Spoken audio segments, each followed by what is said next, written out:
Para ahli curiga parah ke Kim Jong-un. Bisa-bisa hal ini berbuah petaka. Ada apa?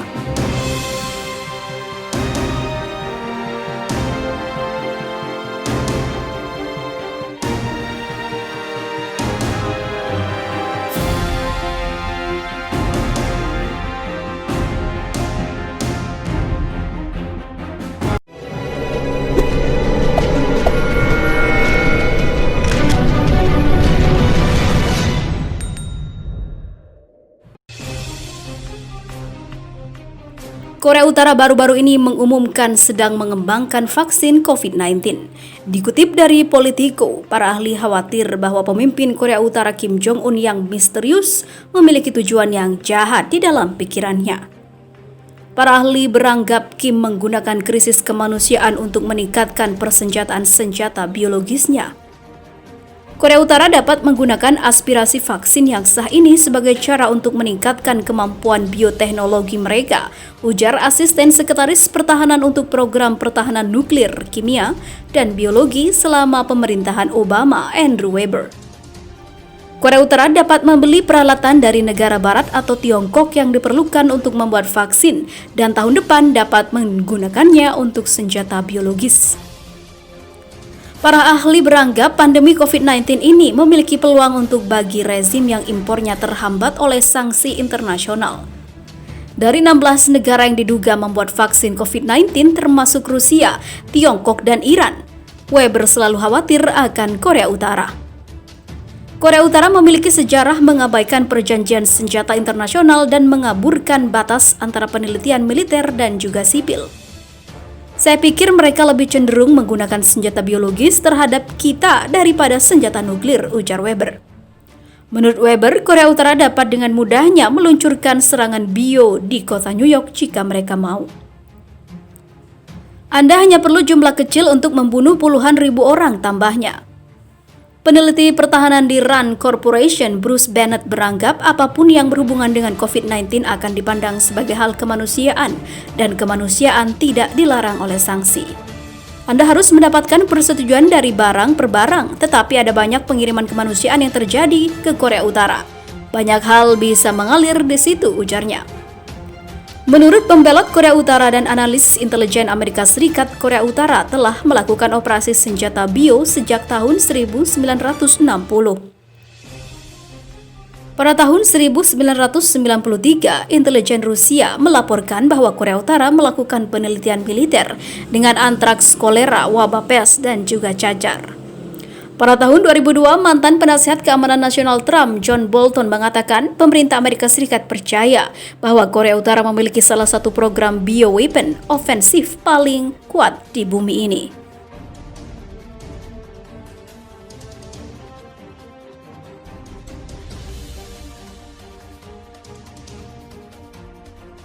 Negara tetangga Kim Jong-un, Korea Selatan panik bukan kepalang usai tembakan rudal jelajah Korea Utara di Laut Jepang. Sebelum pernyataan kontroversial pemimpin tertinggi Kim Jong-un, ternyata Korea Utara sempat memamerkan senjata dahsyat terbarunya. Meski tak diketahui namanya, senjata baru Korea Utara itu adalah rudal penjelajah anti kapal yang ditembakkan ke Laut Jepang. Dalam laporan kantor berita Korea Selatan Yonhap yang dikutip Viva Militer, kabar ini disampaikan langsung oleh Kepala Staf Gabungan Angkatan Darat Korea Selatan, Kolonel Kim Junrak. Dalam keterangannya, Junrak menyebut penembakan rudal jelajah anti kapal dilakukan Armada Tentara Rakyat Korea Utara pada 6 Juli 2020 lalu. Junrak menyebut rudal milik Armada Tentara Rakyat Korea Utara pada 6 Juli 2020. Junrak menyebut rudal milik Korut itu terbang setelah ditembakkan dari kapal perang KPA kurang dari 100 km atau sekitar 62 mil dekat dengan wilayah perairan Korea Selatan. Hingga berita ini diturunkan, pihak militer Korea Selatan belum mengetahui jenis rapat atau jenis tepat dari rudal ini. Hanya saja pihak militer Korea Selatan yakin jika rudal itu adalah rudal jelajah anti kapal.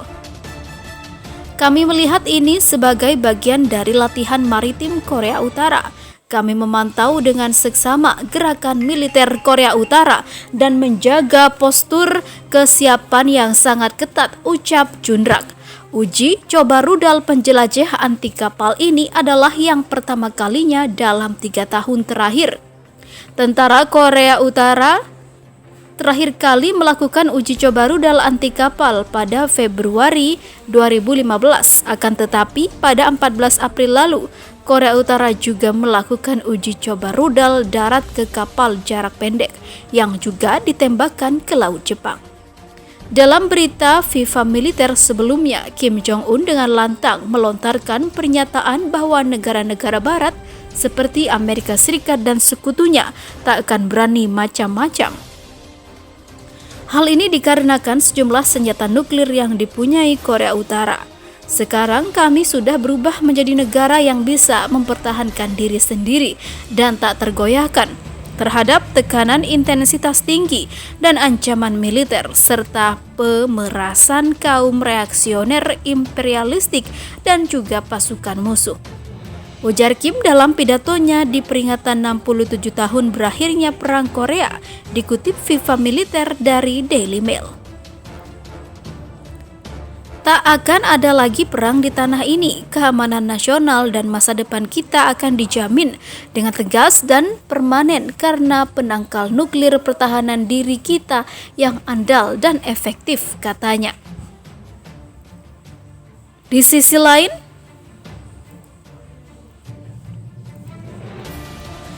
Kepala negara nominal Korea Utara kunjungi perbatasan di tengah wabah COVID-19.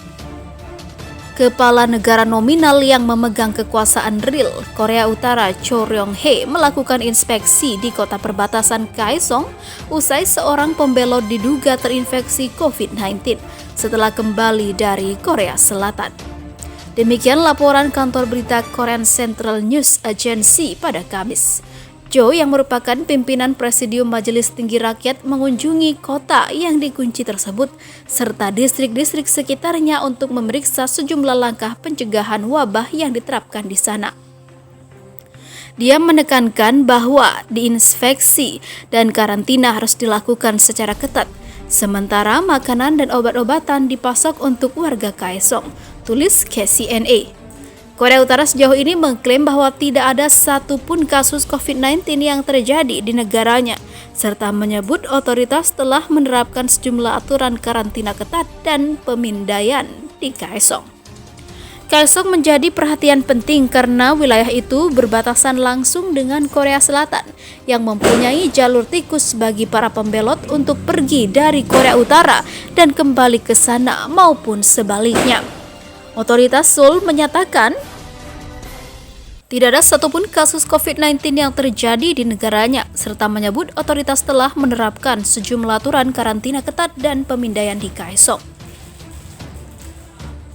Otoritas Seoul menyatakan bahwa seorang laki-laki berusia 24 tahun yang membelot ke Korea Selatan pada 2017 setelah kembali ke Korea Utara pada bulan ini setelah menghadapi penyidikan.